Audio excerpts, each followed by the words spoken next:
This is the Everyday AI Show, the everyday podcast where we simplify AI and bring its power to your fingertips. Listen daily for practical advice to boost your career, business, and everyday life.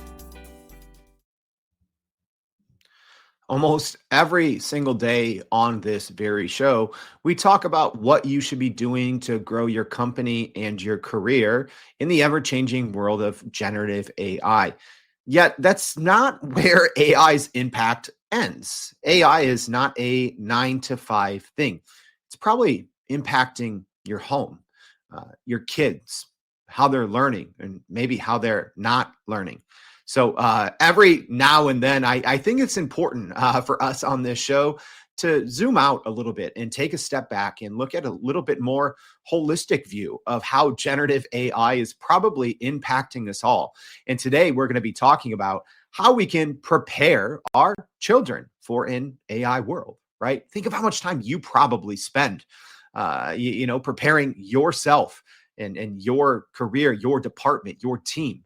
How much time do you spend thinking about maybe your kids, how the future is going to work for them, their employability, right? In 5, 10, 15 years, their school, how they're learning. Should they be learning the same way? It's a topic I'm excited to talk about today on Everyday AI. What's going on, y'all? My name's Jordan Wilson, and I'm the host of Everyday AI, and this thing is for you. It is your daily live stream podcast and free daily newsletter, helping everyday people like you and me not just learn AI, but how we can leverage it to grow our companies and our careers and everything else. So maybe it's your first time listening. If that sounds like you, welcome to your new home. This is a daily live stream podcast, free daily newsletter, unedited, unscripted. If you're new here, thank you for joining us. We do this as a live stream, but also as a podcast. And you can go to our website at youreverydayai.com, sign up for our free daily newsletter. Each and every day, we recap our podcast conversation, as well as in that newsletter, all of the updates that you need to stay ahead in the world of AI. No BS, just what you need to know. All right, but before we get started on today's conversation, which I'm extremely excited to talk about how we prepare our kids for an AI world, let's first go over the AI news for today. So first, Russia and China are reportedly collaborating on an AI development amid global competition. So Russian President Vladimir Putin has ordered the Russian government and Sberbank, the country's largest state-owned bank, to work with China on AI technology, highlighting the importance of their partnership in technological research and development. So the collaboration comes at a time when both countries aim to enhance their military capabilities, particularly in AI-powered weapons, which could impact ongoing conflicts such as the war in Ukraine. China is recognized as a leading global power in AI, ranking second in the global AI index, while the US holds the top position. Russia, however, ranks 31st out of 83 countries, indicating a significant gap in AI innovation. So the collaboration between Russia and China may lead to the development of fully autonomous AI-powered weapons, raising concerns about the future of warfare and ethical implications of such technologies. Yeah, not fun news to hear, right? But that's the reality. Been talking about that for a long time. AI is being used everywhere. All right, so next piece of AI news. Editors at Elsevier's, hopefully I got that right, Elsevier's Journal of Human Research have resigned in mass over AI concerns in publishing practices. So the editorial board of Elsevier's Journal of Human Evolution has resigned in mass, reflecting deep-seated frustration with the publishing giant's practices, particularly regarding the use of AI. So the mass resignation highlights a critical moment for academic publishing and its implication for researchers. So editors resigned with quote unquote, heartfelt sadness and great regret, signaling their commitment to maintaining the integrity of their journal in the face of troubling changes imposed by Elsevier. So this incident marks the 20th mass resignation from a scientific journal since 2023, underscoring a growing movement among academics against evolving business models in scholarly publishing, which generally involves a lot of large language models and generative AI. All right, our last piece of news for the day. NVIDIA has invested now more than $1 billion in AI startups amid regulatory scrutiny. So NVIDIA's significant investment in AI startups highlights the company's expanding influence in the tech industry and also raises concerns about market power. So this is just a recap of their investments for the year. But in 2024, NVIDIA ramped up its startup investments to $1 billion across 50 funding rounds, a notable increase from only $872 million in the previous year. So the semiconductor giant that is literally powering the AI movement is primarily focusing on core AI companies that require substantial computing power, many of which are already NVIDIA customers. So notable investments include Elon Musk's xAI and major players like OpenAI, Cohere, Mistral, and Perplexity. NVIDIA also made its largest acquisition spree in years, purchasing more companies in 2024 than the last 4 years combined, including Israeli AI workload management platform Run AI for hundreds of millions of dollars. So meanwhile, major tech companies such as Microsoft, Amazon, and Google are developing their own custom chips to lessen their market reliance on NVIDIA. So no new news if you've been tuning into this show. There's actually one of my AI predictions of last year saying that NVIDIA was actually just going to become a huge VC firm. And there you go. They did more work in 2024 than the 4 previous years combined, just like I told y'all was going to happen, right? All right. So enough chit chat. If you want more of the AI news, you can always tune in to our newsletter. But I'm excited to talk today and to bring on our guests and how we can prepare children for an AI world. So please help me welcome to the show. We have Dan Fitzpatrick, the founder and co-director at the AI Educator and author of the book, Infinite Education. Dan, thank you so much for joining the Everyday AI Show. Jordan, it's great to be with you. I watch your podcast from time to time, so it's great to be with you today. Oh, yeah, this is an exciting one. And hey, live stream audience, you probably all have kids at home, right? How much time do you think about this? So, thanks for our live stream audience for joining us. If you do have questions, Michael, Ernesto, Harvey, Christopher, whoever, Jennifer, get them in now. But first, before we get started and talk about this topic, Dan, can you tell everyone a little bit about your background? Yeah, of course. I'm from England, as you can probably tell from my accent. I'm from the northeast of England, a place called Newcastle. I'm a trained high school teacher, so I was a high school teacher for a number of years. Moved into high school leadership and then moved over into college leadership, looking after digital and innovation strategy. I then moved out of there, started my own business to work with schools around the world, colleges around the world on integrating artificial intelligence and looking at what I call non-linear innovation. So not just making what we already do better, but actually how do we recreate education for these crazy times we're in, I guess. And I get to write books on it. I write for Forbes and kind of living the dream, really, doing what I love doing. Yeah, no, I love it. And, Dan, maybe can you tell us a little bit, how did you transition from, the classroom, right, being an educator to now educating those in the classroom around AI? How did that come about? Absolutely. I think it was when I was trained to be a teacher. Even back then, I started thinking we can do this better. Surely we can. It felt like very much like how school was when I was at school, and we were a few years later. Nothing had really changed. So me, a few guys who I worked with, other fellow teachers, we kind of got this passion for looking at the future of education. We started a podcast. We started working with companies like Google, and really trying to drive change from the grassroots of education, really. And that kind of has been a passion of everything I've done. Since I started being a teacher, and it got to a point where it felt like a natural transition to step outside of the school building and be able to travel around and help many schools and many teachers.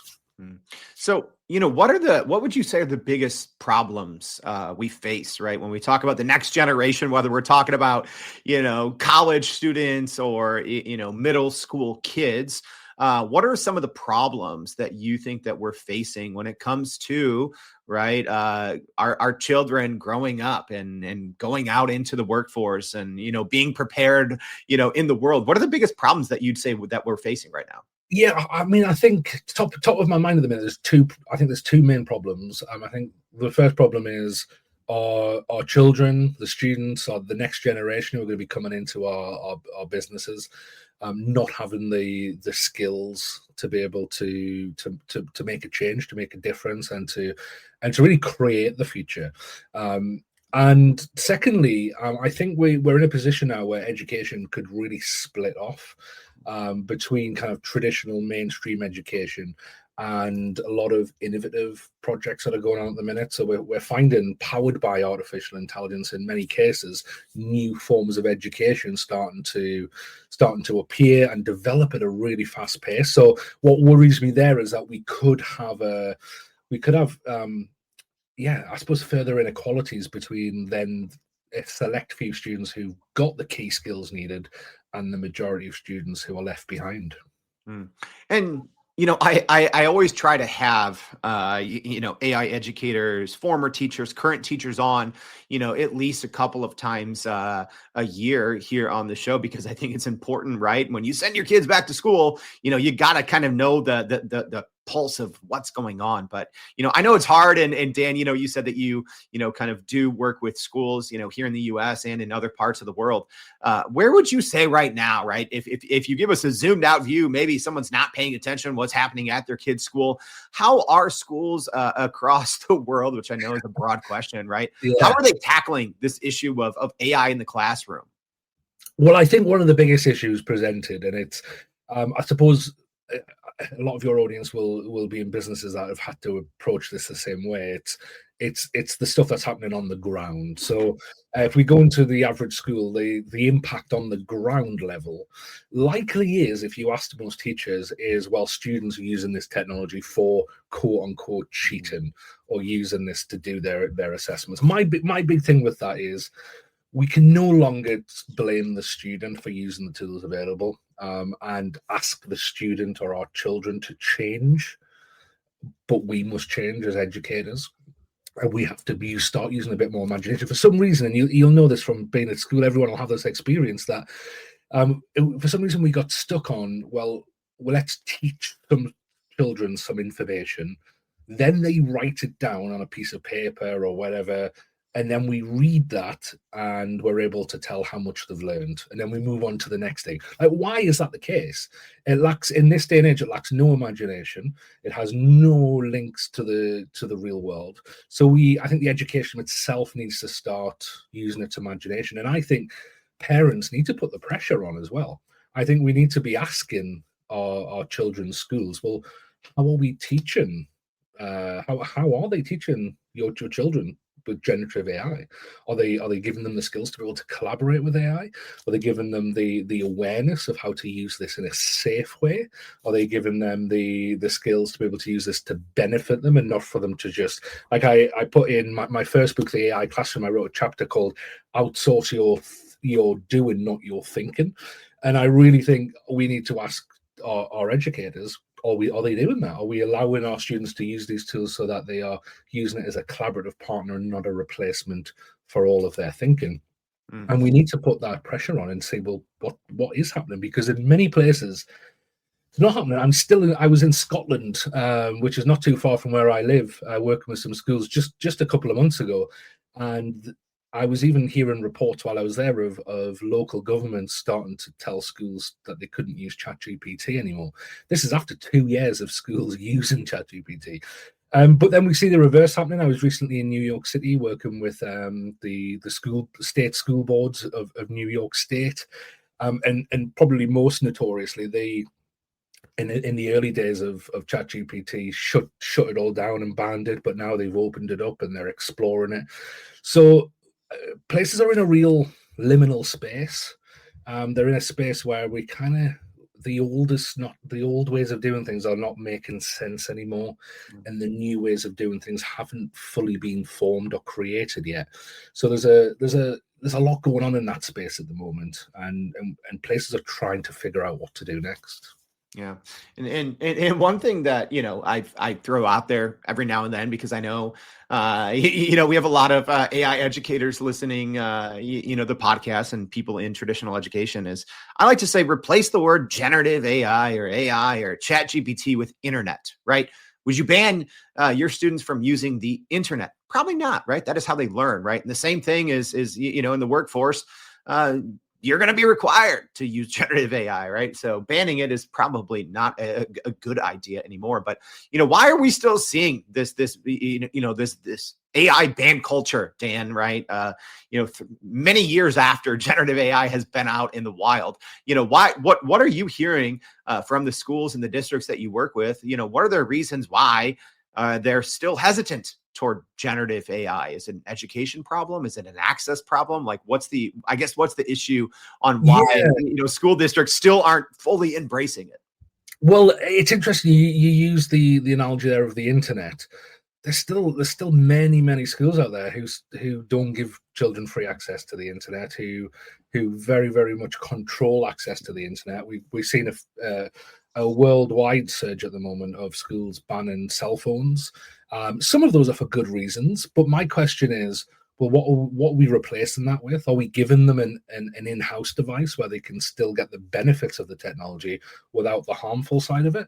And a lot of places aren't. So I think we've got a long way to go. I think for a long time, education has had almost like a special dispensation from innovation, because they haven't had to really innovate, to be fair. And I think that comes down a lot down to competition. The schools haven't really had any competition. And we know from the business world that that's what drives innovation. And I think that special dispensation is now coming to an end because of new forms of schools starting to pop up, like we've mentioned. And I think a lot of schools are going to find that they're not just one step behind, they're 20 steps behind. And there's a lot of catching up to do. And I think in the main, going back to your main question there, so the main issue is fear, I think.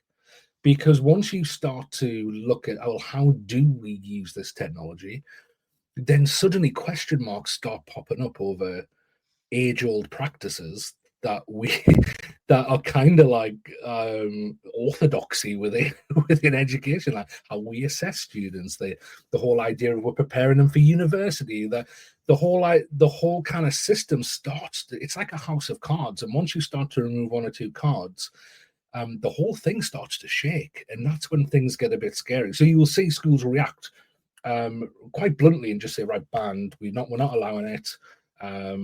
And it's a very blunt reaction, because that house of cards could start to shake and start to fall down.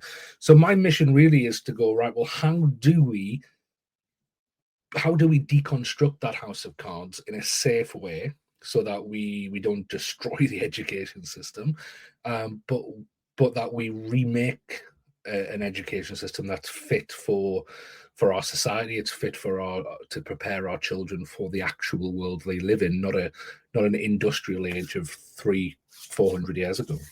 Mm-hmm. Yeah, a lot to unpack there, Dan. And I'm gonna go and just put out some random opinions and hot takes, and I want to get your thoughts on this, right? From my perspective here, I think a lot of early on, right, November 2022, the ChatGPT moment, right? I think a lot of AI educators saw this and they're like, oh, this is going to go away. And, people are looking at the Gartner hype cycle and they're like, oh, we're going to be on the downward trend here soon. And, here we are, 2.5 years later. And now I think you're seeing, it's Khan Academy, you're seeing it on 60 Minutes and seeing how good of a job it can do, and it's almost like, wow, this looks like it could do a better job than actual teachers, because if you give all students access to something, it adapts to their personalized learning style, right? And you can ask questions in so many different ways. Is there a level maybe of fear, right? In the same way everyone's worried about, oh, will AI take my jobs, right? Is there maybe that certain element of teachers, school districts are like, whoa, hey, this AI thing is actually maybe a little too good at what we are trying to do? Is there a sense of that at all?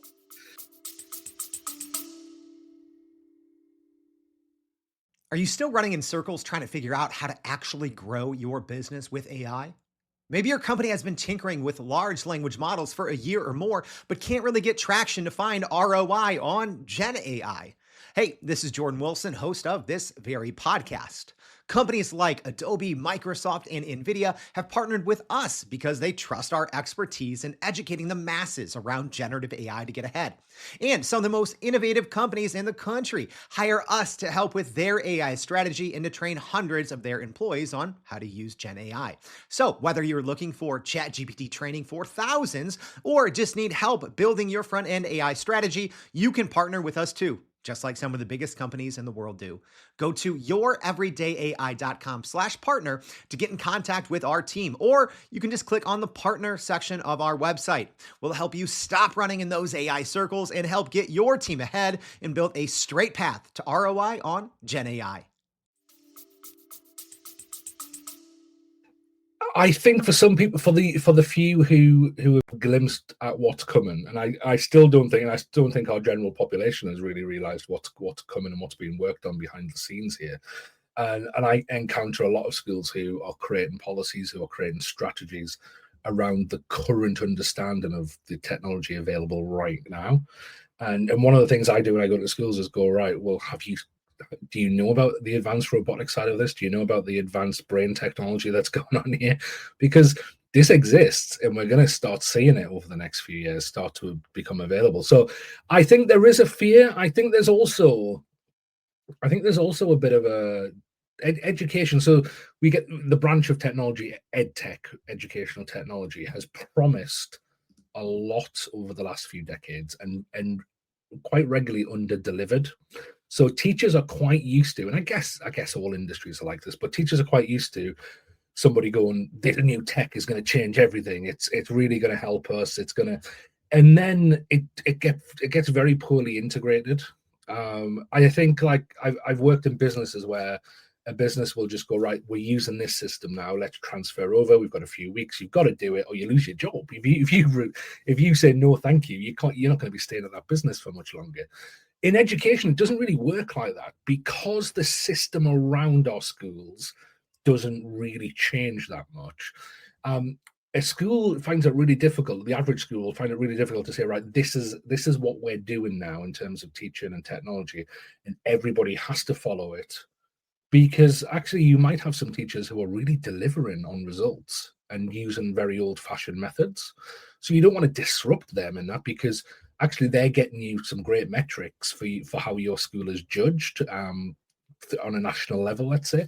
So a lot of tech integration is poorly done because it's like almost like this helps, use it if you want to use it.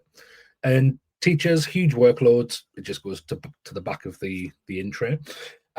So we've had a lot of, wow, look at this technology, look at cloud technology, it's going to help us so much. Look at this technology, the internet, it's going to help us so much. And it just hasn't fully delivered within education.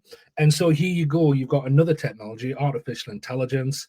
People are saying fairly similar things about it. And especially teachers who don't really know how to use it. You know, you jump onto ChatGPT for the first time, you ask it a question, you're like, yeah, it's all right.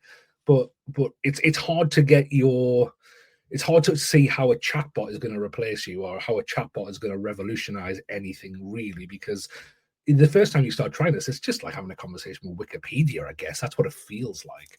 And that's where a lot of teachers will get to and go, right, oh yeah, it's okay. Actually, I could see some of the harmful sides of this in terms of cheating, so maybe we should block this because this could be damaging. And that's about as far as the mindset goes, really. So there's some fear there, but there's also just some apathy. There's also just some, oh, here's another technology that people are promising is going to change the world, but never really does. Yeah, it's a whole mess. It's a whole mess. And that's why in my new book, Infinite Education, I try to get down to the nuts and bolts of how can a school really start to change things amongst this historic mess, I guess.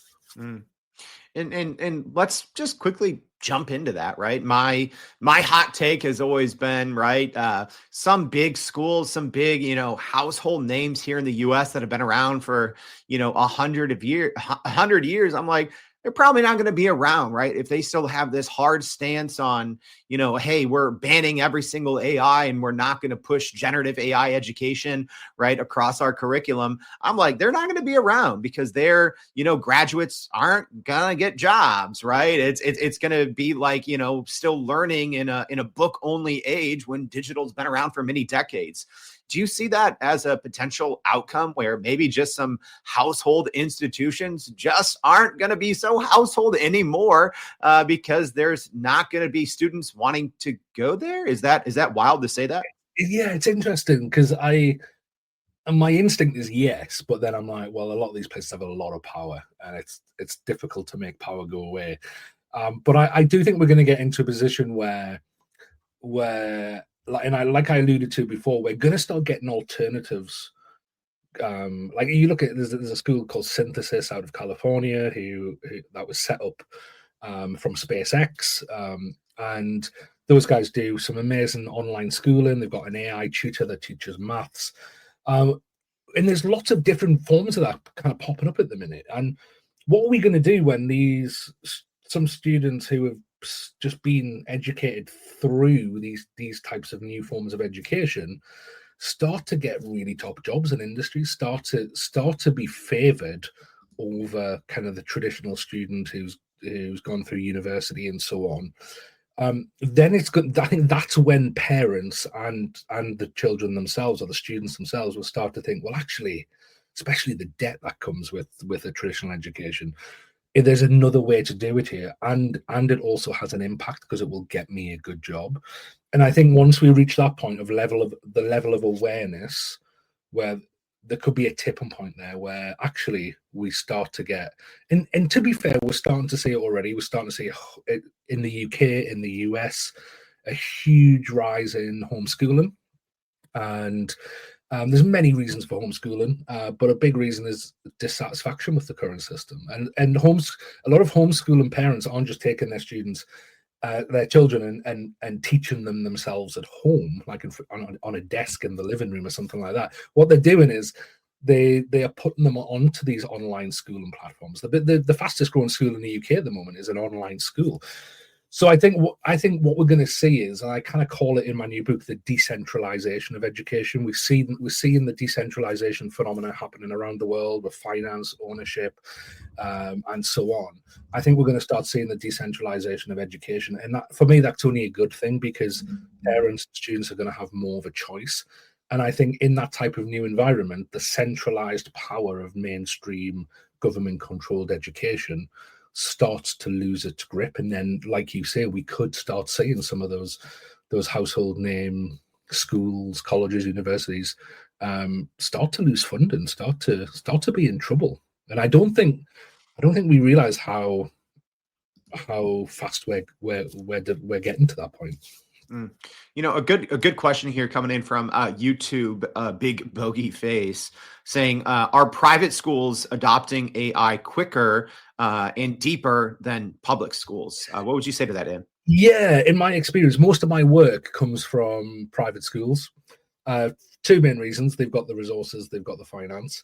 A lot of state schools, or what we call public schools in the UK, which is state schools, don't have money. They're too busy trying to keep the building from crumbling down around them. Never mind, look at AI.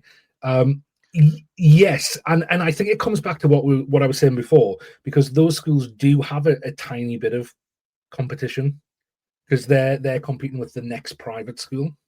Now, actually, when you look under the hood, there's not much difference there. Very similar curriculum, very similar styles of teaching, and it's not the same type of competition I'm talking about with these other types of schools. But there is a little bit of competition, and those types of schools need an edge to attract wealthier parents. So a lot of them want to explore AI. They want to do it for the right reasons, but also for their website, for their promo material. So yeah, we're starting to.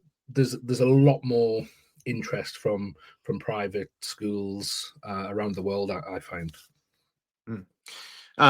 Another common thing that I see right in the educational system, and then I want to ask you one question outside of the classroom, is it seems like educators aren't educating themselves on how generative AI works, right? Like I'll ask someone like, hey, can you explain how ChatGPT works, right? And no one has a clue. Do you think that, larger institutions are doing due diligence on actually understanding this technology, or is it more of, we don't understand it, so instead of learning, we're just gonna, say, hey, kids, don't use it? Yeah, and we have the data for that. I think there's a recent survey where 7 out of 10 teachers said they haven't been trained in anything to do with artificial intelligence, which is quite scary, really. But like I say, I've been on leadership teams in schools. There's a lot of competition for training. There's a lot of competition for professional development within a school, and how you need to keep teachers trained, and the tech side of it. And I think this is where the problem occurs. I think that AI is just seen as a tech thing. I don't, and that, again, that's a fundamental misunderstanding of artificial intelligence, that this is impacting kind of everything. It's not just a tech thing. And so tech stuff again in schools gets left to the periphery because it's not essential. It's because you can still do the job with traditional methods. You could still have a teacher with a chalkboard do just as well as a teacher with iPads and generative AI in the current system. So yeah, I think we've got a lot of work to do there, but that doesn't stop individual teachers just going off and finding out about this stuff themselves and training themselves. Because let's be honest, in what you do, Jordan, and what your listeners do, that they're doing that, aren't they? It's not every company is training their workforce in AI. It's the individual innovators, the mavericks in the company who are going, you know what, I'm going to find out about this AI thing. And it's the same in education. That's what we're seeing, and we need more of that, really. Outside of the classroom, what should parents be looking at when it comes to generative AI, right? Like, I think it took us, a decade or more to understand, as an example, social media's impact on a younger generation, right? And in the, the pros and the very obvious cons of that. So when it comes to outside of the classroom, what should parents be, looking at or trying to understand when it comes to generative AI? Because there's goods and there's bads. Yeah, two things, I think. The first thing is, monitor your kids, monitor their use. And I think it's interesting because I'm still from that age of where the internet was, and being on your cell phone is quite a private thing. We kind of think when it comes to our kids, oh, well, it's their own world, we shouldn't really get involved. But actually, have something on the phone. I know, just to name one example, Google have some great parent apps where you can see what your kids have to ask for permission for apps, and because your children will be using AI. I mean, the most used AI for teenagers is the AI that's in Snapchat. So they will be using it. It's already in their apps. So I think monitor it, make sure your children are safe. I think that's probably number one. I think number two is use it with them as well. Talk about it. If you're a parent who's new to AI, go on the journey with your children. Get it to do some things like we sometimes do. ChatGPT just had the Santa feature where you could talk to Santa through the voice mode. I've got a 4 and a 5-year-old at home, and we would chat to Santa together. We started using the new Pro Vision features within the ChatGPT app as well, and really using it together. Get it to help you plan days out and trips and whatever. And also, one great way it can work. And I've got a friend who's did this, and actually, OpenAI have just created a commercial with him in it. It's amazing. He's based in Manchester in the UK, and what he did was he couldn't understand his daughter's homework. Like all parents are like, I've got no idea what's going on here. I can't help my own child with their homework because I don't know.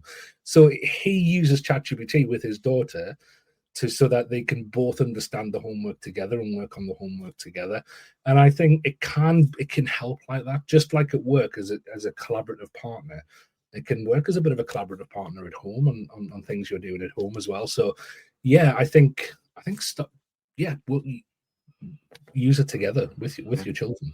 Yeah, That's great. So, Dan, we covered a lot in today's conversation from, problems with traditional education and their lack of proper implementation around AI. We've talked about, maybe kind of this competition or threat that AI may pose in the classroom and even outside of the classroom, how parents can maybe best, be a support system, but also keep things safe for their children. But as we wrap, what is your one most important takeaway for how we can prepare our children for an AI world?